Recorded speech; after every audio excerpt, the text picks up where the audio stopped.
It's crazy how some chefs can come up with the most ridiculous excuses when confronted by Chef Ramsay. Take this chef from New Jersey, for example. He was quite popular, but when it came to running his restaurant, well, things went south pretty fast. Let's talk about Ridgewood in New Jersey, home to the restaurant Bazzini. Owned by Paul Bazzini and his wife Leslie, the restaurant was just 5 years old at the time of Chef Ramsay's visit. My goodness me, is this it? Yes, sir. Now, Paul wasn't new to the food industry.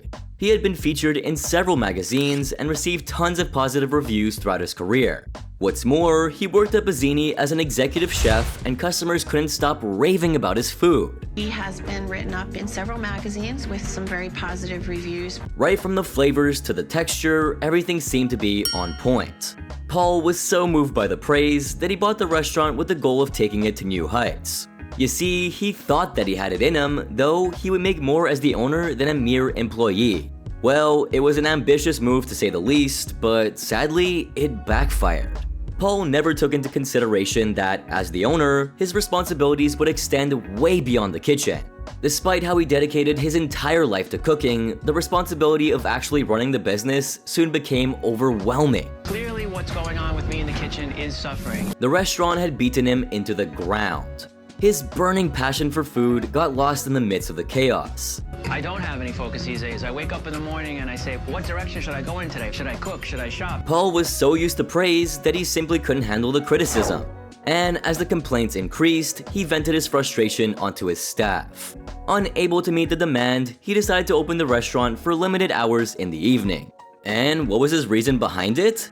Well, you can clearly see how frustrated he was when he said this. I am distracted, I am frustrated, I'm angry. The first thing everyone in debt tries to do is find a way to get rid of it, but Paul had given up trying. I don't feel like me, I feel like somebody else. I feel like me looking at somebody else. Meanwhile, Leslie was worrying herself sick. Every day, I'm scared that we're not going to be able to pay the bills. Not only was their business sinking, but their family was suffering. They desperately needed help. When Chef Ramsay arrived for the lunch service, he was shocked to find that the restaurant was closed. That's ridiculous. Hi, Paul Gordon here, where are you? Call me. Paul's decision to close during the most profitable hours was leading the business towards closure. But he made an exception and called Chef Ramsay back. The first thing that he noticed after the fact was how cramped the restaurant was. It's like being inside a doll's house. Just like how Paul made an exception to open for lunch, Chef Ramsay also made an exception to ditch the menu. Instead of ordering a variety of things like he usually does, he asked Paul to whip up his best dish, anything he thought would make a worthy offering.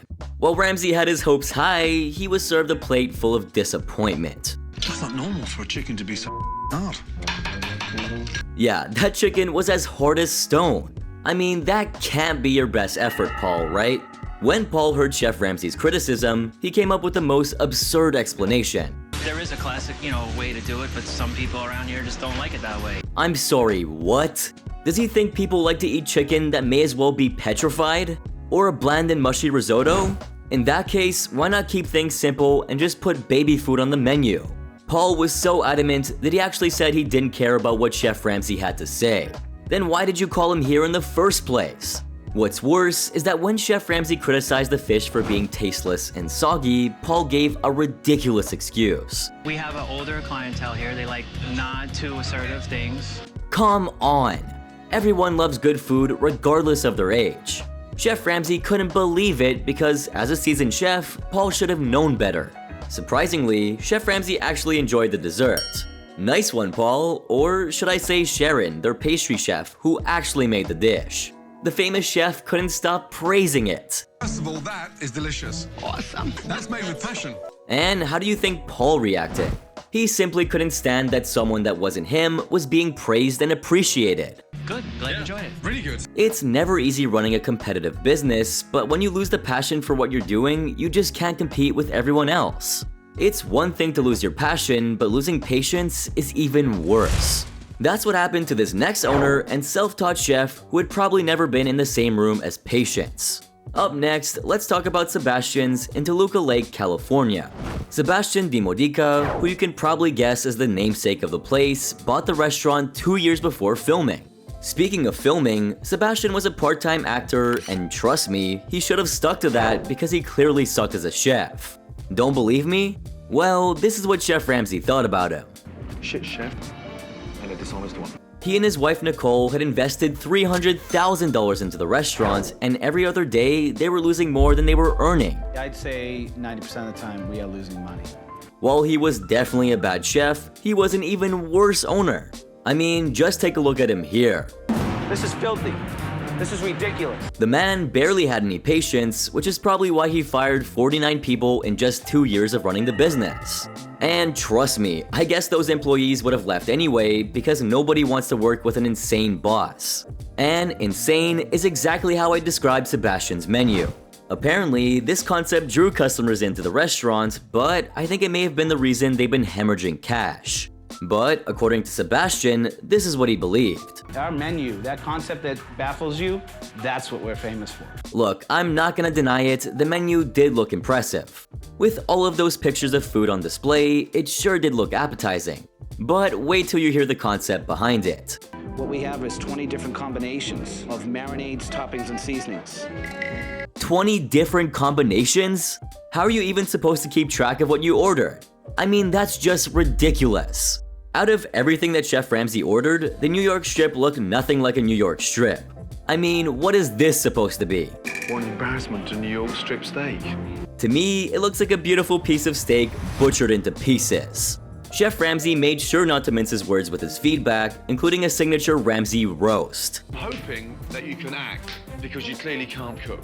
Surprisingly, Sebastian admitted that the pizza dough was frozen. Now, this really gets me. Should I praise him for his honesty or reprimand him for using frozen pizza dough in a pizzeria?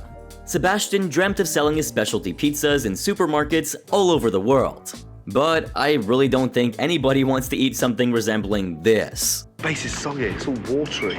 Anyway, when Chef Ramsay later returned to observe the dinner service, he saw something that shouldn't come to a surprise to any of us. The waitresses struggled to explain the menu. Okay, let me explain the menu to you. It's a little bit different.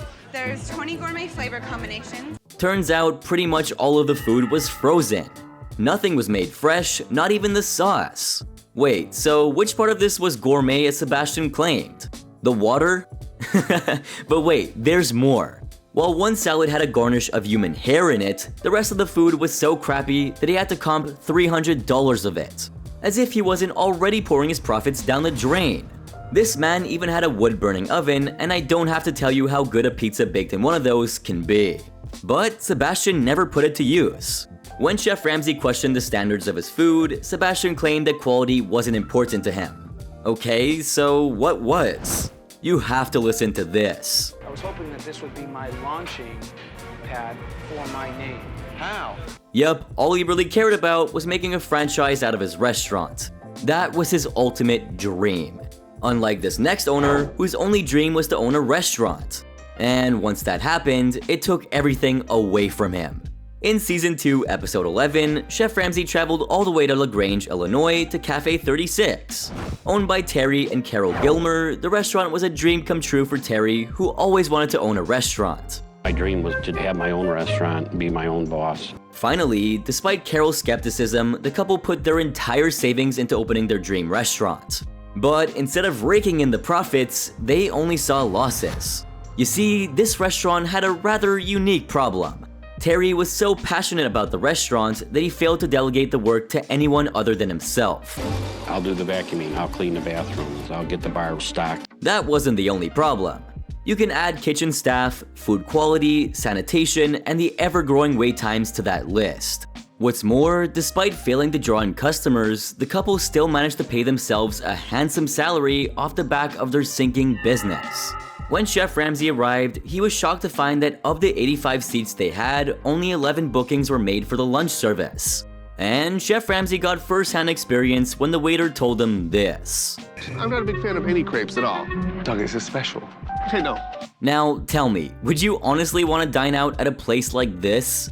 I know I wouldn't, but Chef Ramsay did, and this is how it turned out. The risotto's exploded. Mush, and it just disintegrates. When Chef Ramsay went to give some feedback, there was something even more shocking waiting for him. You got the to walk in here on a Thursday and serve that from a week ago. You see, the head chef, Pinto, claimed to have been trained in Italy, and yet he couldn't even begin to make a proper risotto. Chef Ramsay knew this restaurant's problems ran much deeper than they appeared. I thought the risotto was an insult. It was mush. Serving expired food is a health hazard of the highest order, which is why Chef Ramsay sat down with Terry and Carol for a conversation. The couple revealed that they had bought the restaurant for $1.1 million. And the dream meant so much to them that they actually sold their house, one of their cars, and even cashed in their retirement funds to make it a reality. But they failed to face the fact that they had absolutely no idea how to actually run a restaurant. Are you trained in the business? Have you had a restaurant No, before? I have not. No, Right. not me. Have you ever had a restaurant before? Absolutely not. That probably explains why their walk-in freezer was in this condition. Looks like oil out of my car engine. Unbelievable. But you won't believe what Pinto had to say about it. Keep it fresh frozen.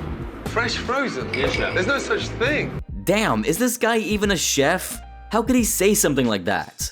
45 minutes into the dinner service, customers were still waiting for food.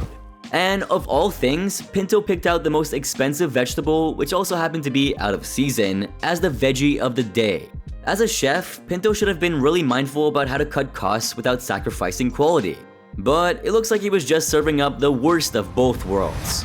When Chef Ramsay asked him for an explanation, this is what he had to say. Comes from a different part of the world. Are you listening to this? Yes. It really doesn't come to a surprise that Cafe 36 closed down soon after. Well, that's what happens when you dream big, but don't have a plan to execute it. But at least Terry put his own money on the line for the sake of his dream. Unlike this next owner, who was abusing the generosity of his girlfriend's parents. Anthony Trobiano was a trained chef and restaurant owner. But skill wasn't the only thing he had in abundance, he also had ego in spades. When Chef Ramsay visited Trobiano's in Great Neck, New York, he was stunned to find someone as young as Anthony could be so arrogant. Well, Anthony did go to culinary school, but he never worked in a real restaurant to learn how it operates. Not to mention the valuable brigade experience he was missing out on.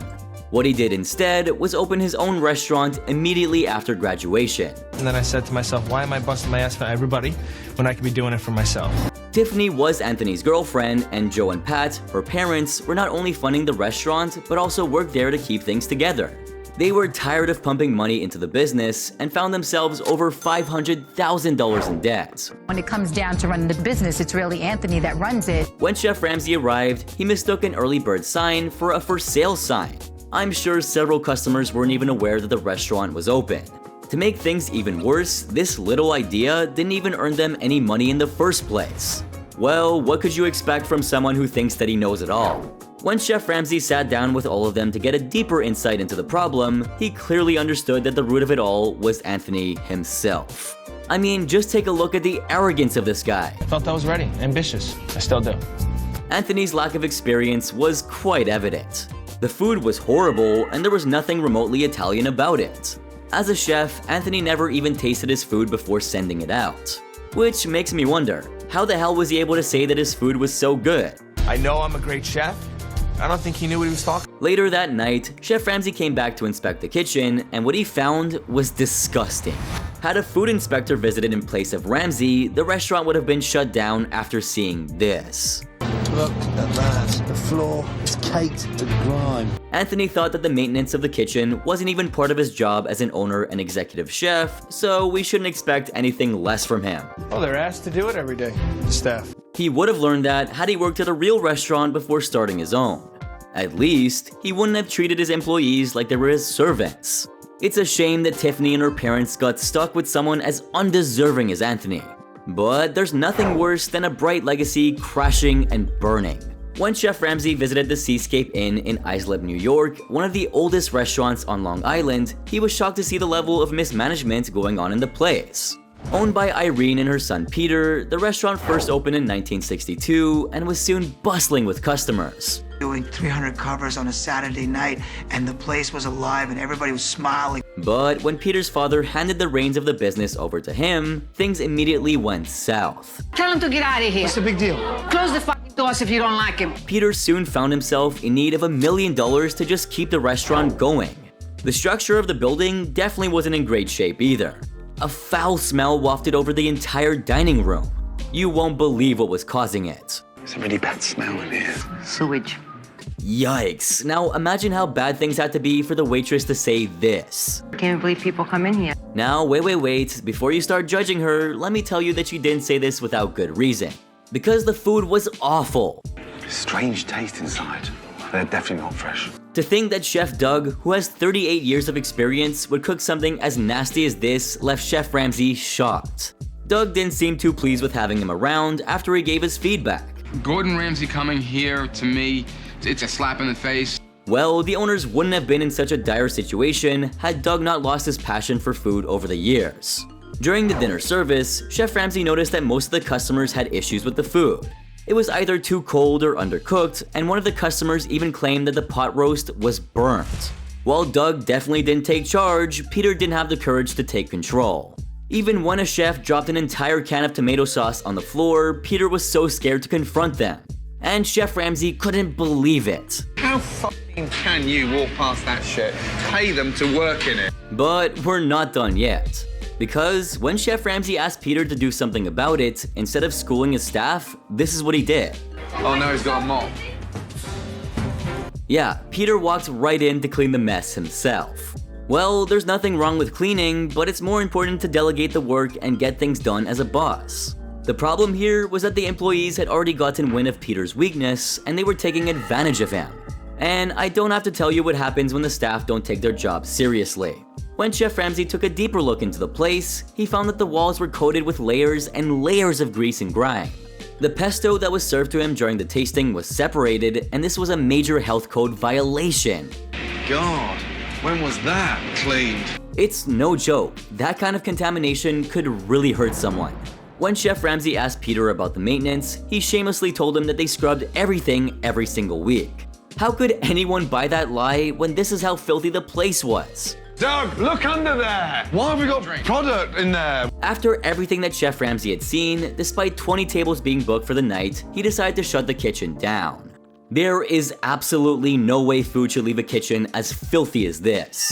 Chef Ramsay then ordered for a deep cleaning of the kitchen and demanded that no food be prepared unless everything was spotless. But guess what Chef Doug had to say? It's impossible to clean everything, and he just doesn't get it. And when Ramsay couldn't understand why it was so difficult to keep the place clean, the chef had the lamest excuse I've ever heard. I stay busy all day from 11 o'clock when I walk in the door until 5:36 when we get tables. Okay, well, I understand that being a head chef is quite the demanding job, but that was nothing new for him. Plus, he had help from others around him. And considering how many customers the restaurant actually had, what was he prepping for the entire day? Now, don't forget, they only serve frozen food. Absolutely nothing was fresh. Not the ravioli, not the crab cakes, so what were they prepping? The microwave or something? Anyway, chefs can really come up with the most ridiculous excuses if it means saving face. And I know, there are more who made even more outrageous claims. If you know of any, don't forget to share them in the comment section down below. And if you like my content, make sure to drop a like, subscribe, and turn on my post notifications. Plus, if you like this video, then trust me, the next post right here is even crazier.